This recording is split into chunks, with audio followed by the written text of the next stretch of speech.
everybody, Angelica here. How are you today? So today I'm going to talk about my story because I think it's important for everybody out there to realize that I'm not just someone who read a bunch of books and I'm coming to you without any experience on what I'm speaking about, because I think a lot of people do that. I think a lot of people read things or see things or hear things and don't fully experience them in order to be able to speak about them. And so I just wanted to, let you know a little bit about my story so you know where I'm coming from. When I was born I'm the oldest of 6 kids, and I was born into an alcoholic family where my father and my mother both would drink and do drugs on a consistent basis. And being the oldest, I had a lot of responsibility to try to make sure that things were okay, but they never really were. So I've always kind of lived with a extreme anxiety, extreme fear when I was younger, and when all through my 20s pretty much, and just started healing when I'm going in my 30s, and I'm currently now 34. So now when I was young, I didn't really feel like I belonged here.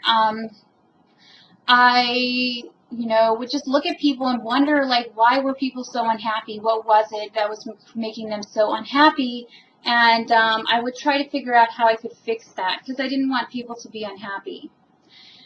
And now I understand a little more why people are. I mean, it's understandable. This world can be difficult. Especially if you are in situations when you're growing up, or even currently that are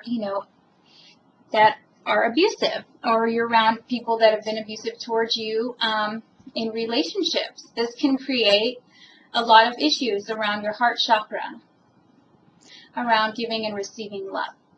So I grew up really dysfunctional. And, my parents, my dad especially, would buy us, alcohol when we were teenagers and give us marijuana. And so I started doing that when I was young, maybe around 13, 14, started doing that on a regular basis, started smoking cigarettes, all that stuff. And then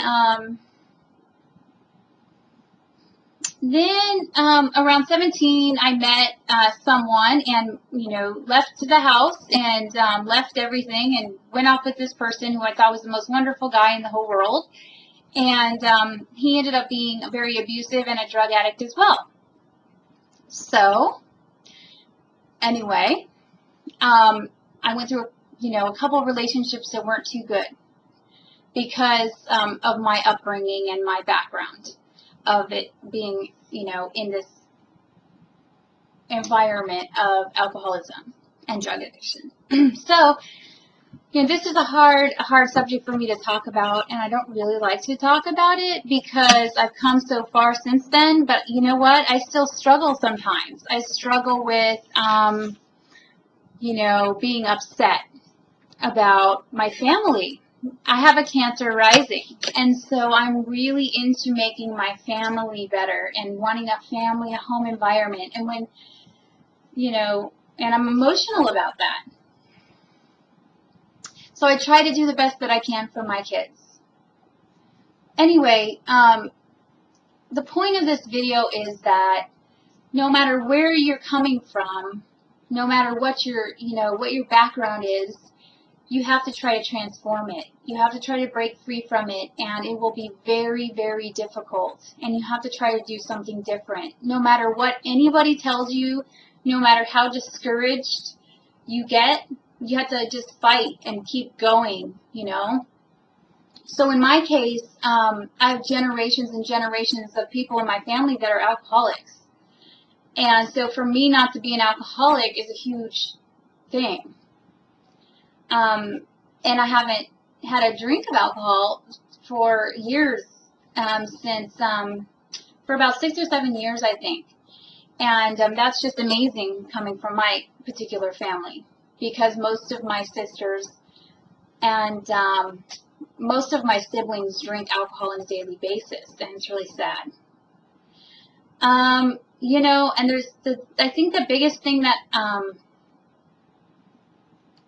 that gets me, that makes me sad, is just the fact that they couldn't fight it, you know, or maybe they still can. But the thing is, it's like, that's how hard it is, and I don't blame them. You know, I don't, you know, sometimes my family will call me judgmental, and I'm not trying to be judgmental. I'm trying to teach them a better way to be. But, you know, of course you can only teach by being an example, which I am. But the thing is, too, is that it really hurts me that they don't, you know, want to do better for themselves. And I think the thing that made me do better for myself was, first of all, my kids is where it started. And then also when I had this awakening of where I had to be able to help humanity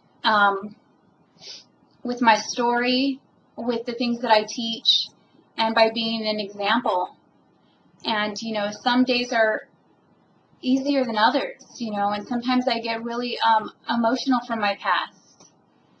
And so just to let you guys know, whoever's watching this, is that you're not alone. You know, I've felt the pain, I've been there, and I still go through it. You know, as long as we're 3D and we're here on this earth, we're going to go through that emotional pain.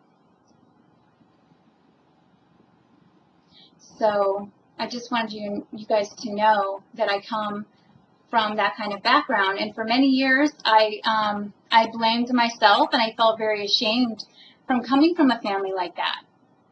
And you know, just still, you know, really having to tell myself that I didn't do that, or maybe I did. Maybe I signed the contract to come into this family so I could help resolve and transmute some of these energies, some of these, you know, really twisted and crazy, you know, addictions that would never be ended, you know, unless it takes somebody to really stand up and, you know, not go down that path again.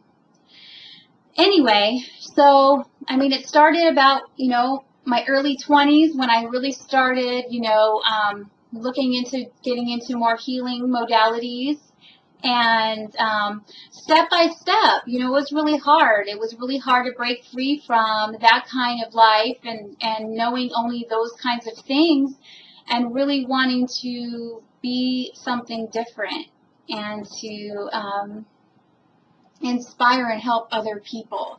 And that's why we go through the things that we do. That's why we have these hard experiences in life, because we need them so that we can help others who have gone through the same thing, so that they can know that there's hope. You know, there is hope. There's always hope. There's always another day, and we can always be the best that we can be. And, you know, I really like this little quote that I got off of a little yoga video today. It says, "I call in my higher self to do my very best." I really like that, because it's like, or you could call on God, or however you want to say it.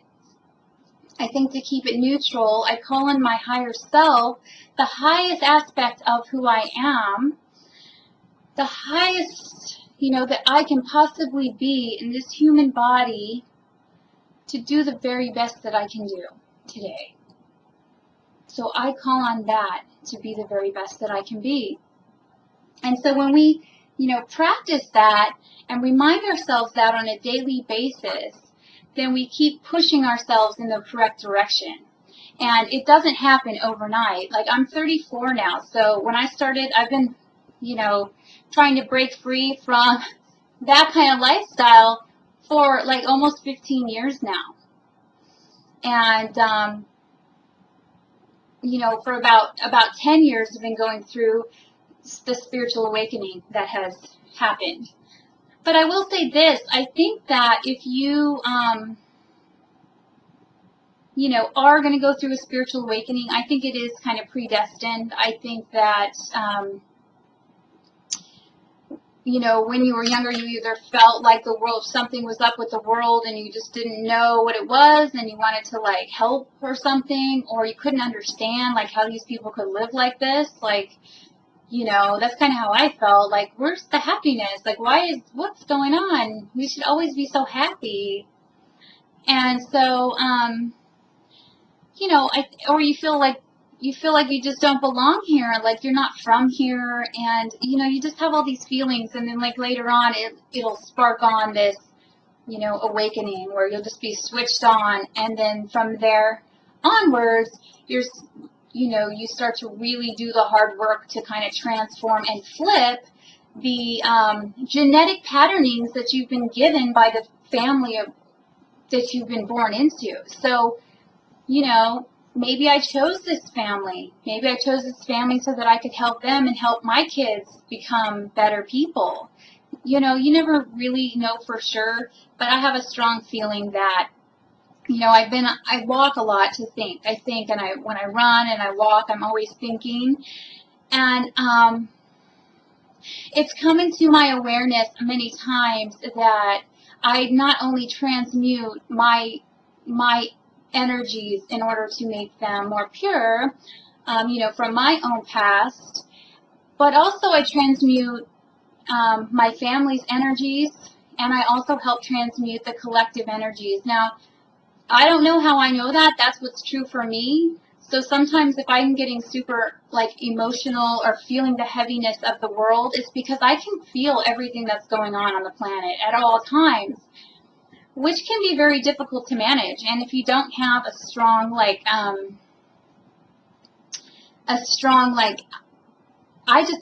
always go running, so I have a really strong discipline in when it comes to my exercise and the way that I eat, and those two things really help me. But, you know, it's always going to be kind of rough. And so hopefully we can get through this really difficult time and kind of move more into the ease of it. And I think that what it's feeling like right now is that there's some more, you know, heaviness to work through. And we'll do it though, you know. So I just wanted to let everybody know a little bit about, you know, where I came from, my past, and so everyone could kind of, you know, either relate or not relate, but understand more about me, so you know that I'm speaking from truth and I'm speaking from experience, and someone who has completely turned their whole life around in order to be of service to humanity. And that is my purpose, and that's what I'll continue to do. And so thank you so much for watching.